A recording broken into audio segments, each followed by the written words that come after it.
ভাবে অনুরোধ জানাচ্ছি সম্মানিত চেয়ারম্যান হযরত মাওলানা আবুল কাসেম ফারুকী তাকে বক্তব্য রাখার জন্য।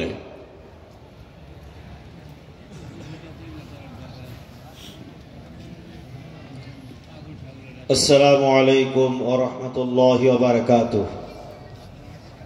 আলহামদুলিল্লাহি রাব্বিল আলামিন, আসসালাতু ওয়াসসালামু আলা রাসূলিহিল কারীম, আম্মা বাদ।